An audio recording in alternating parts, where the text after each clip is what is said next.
It's time for the La Sabrina Hair Design Podcast with Amy Button.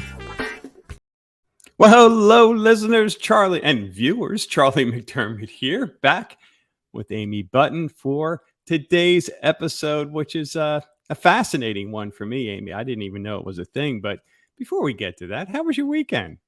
My weekend was wonderful. We got to go to Path to Freedom's Red Gala, which was moved from a hurricane. During the hurricane, they moved it to this weekend, and it was just a wonderful. It was a wonderful event. They did such a great job as far as raising awareness and funds for human trafficking survivors that are in their care. They have a safe home, and they've got lots more that they want to be able to provide for the survivors. So it was a really great inspirational event. Wow. And say the name of that organization again for our listeners. Path to Freedom. Path to Freedom. And you know, probably a lot of listeners are thinking, well, and again, you've got listeners all over the place, over the country, but you know, the local Southwest Florida residents, I know when I talked about this topic in the past, it's kind of like, oh no, not here. That doesn't happen here. But what do you know? Right. It does. It happens everywhere. Yeah. I don't think there's a part of the globe that's untouched by the issue. But yes, in Southwest Florida, it is an issue. And currently, Florida is number 3 as far as the most cases reported. So wow. Yes, what they are doing, they are meeting an overwhelming need here in Southwest Florida. Mm-hmm. Well, thanks for sharing that and for being involved. So on to today's topic, which I find very, very intriguing, interesting, and that's the effects of COVID on our hair. I didn't even know it never even dawned on me. So I'm fill us in, Amy. Yeah, so I know it's still probably, what do they say, too soon. People are pretty exhausted on that topic of the pandemic and COVID-19. But that doesn't change the fact that we are still kind of seeing these very strange things happening.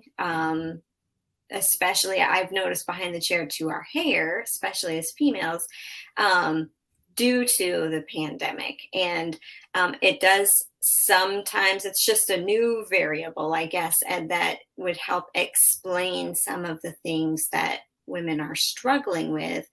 And I have quite a few clients that come in, they're like, I just don't understand. My hair has never done this before. I don't know why it's doing this. And so it does help kind of fill in the blanks for a lot of ladies. Right.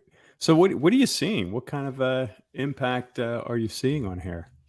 So the first thing I started noticing is hair loss. And it seems to be, for most people, just really in the front, what we would call your face frame or your hairline.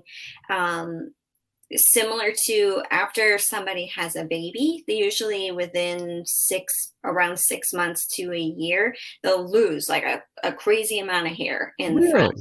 And I am not a scientist. I don't even pretend to understand why that is a thing.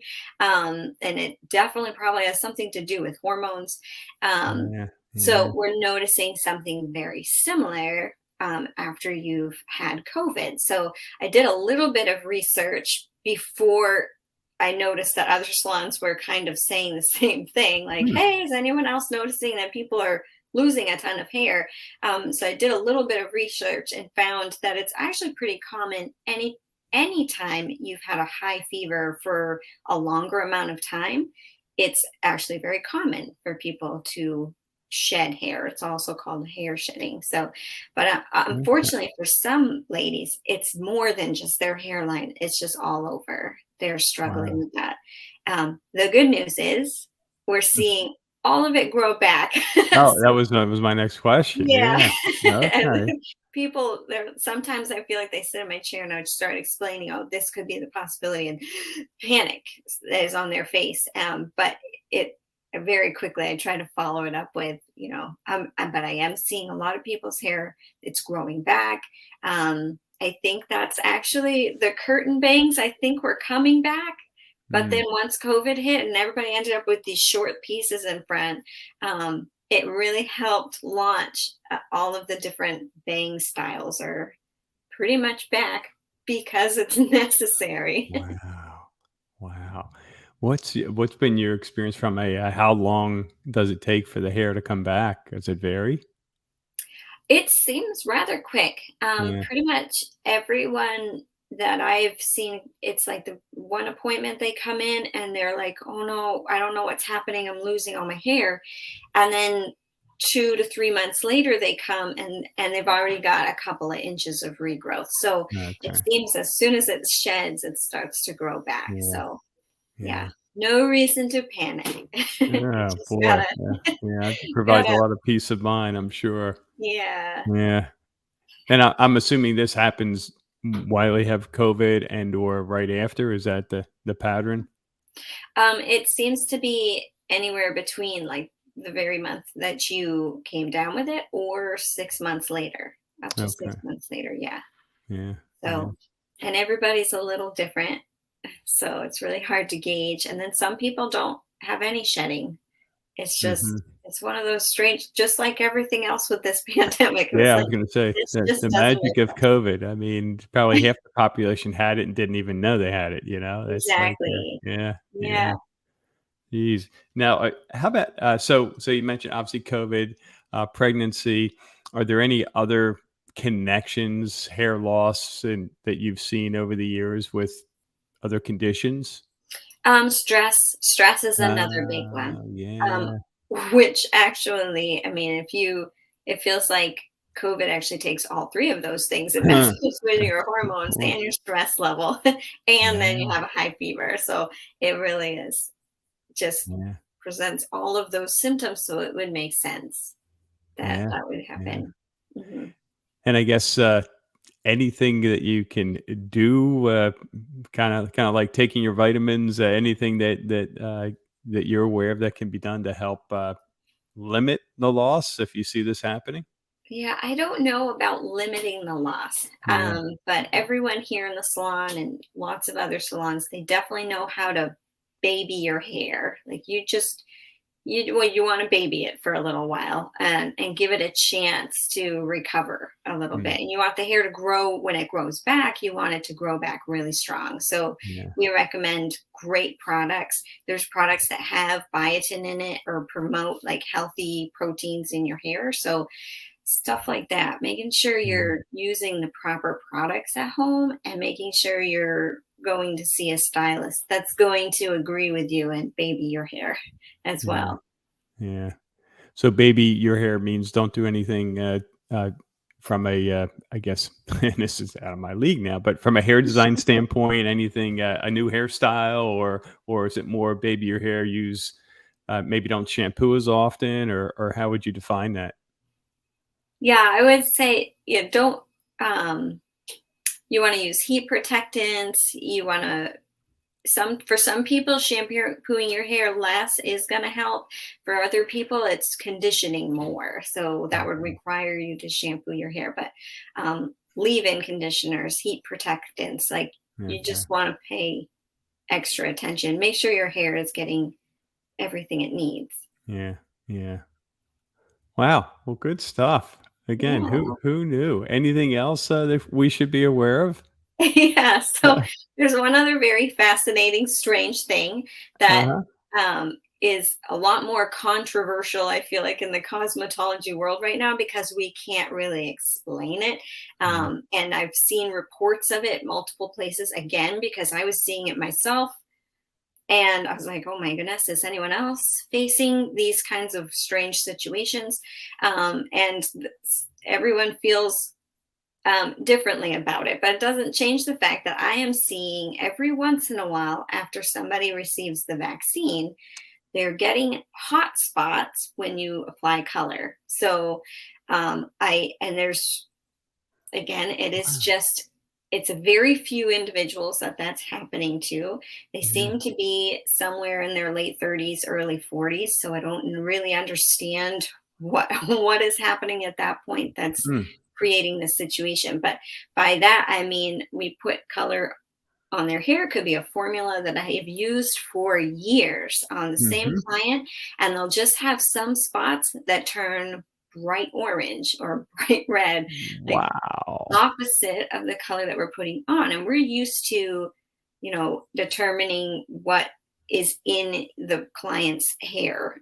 So we always plan for that. Like if you have really dark hair and you're trying to go blonde, you have to go through levels of those kinds of colors. Mhm. But we formulate accordingly. So it's very strange to me that there will be these weird hot spots on the client's head. And again, I'm not a scientist. I don't understand why that is happening, but that seems to be the Wow.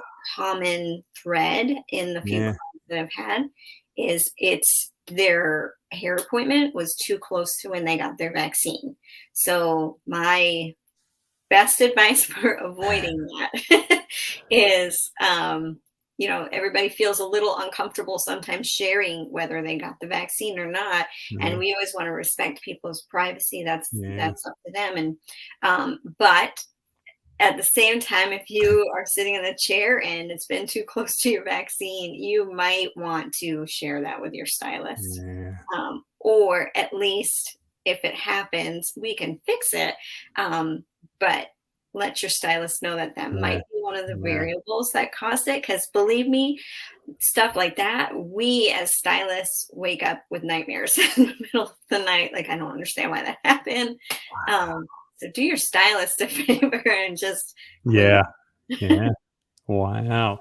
And so does this happen during the treatment, or are you, like, getting calls a day or 2 later and they're going, No, "Hey," you see it pretty you see immediately. yeah, yeah, Mhm. yeah. Yeah. And then what do you do to rectify it? Yeah, we usually have to then we end up double booked because I'm not gonna have somebody walk out of my salon, Yeah. um, and the results aren't what they want. But Yeah. it usually Mhm. requires us to go through another chemical process, at least especially on those areas that really are Yeah. warm.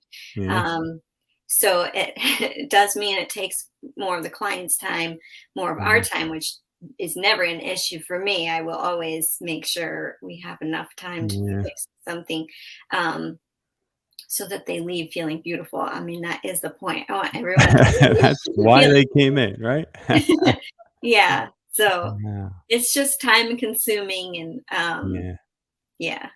Well, The other thing that's really important to mention is that after the vaccine, they've also noticed that sometimes it say you've never had an reaction to color before, but some people's scalps are getting really, really itchy. So you're getting some sort of a skin reaction from the color.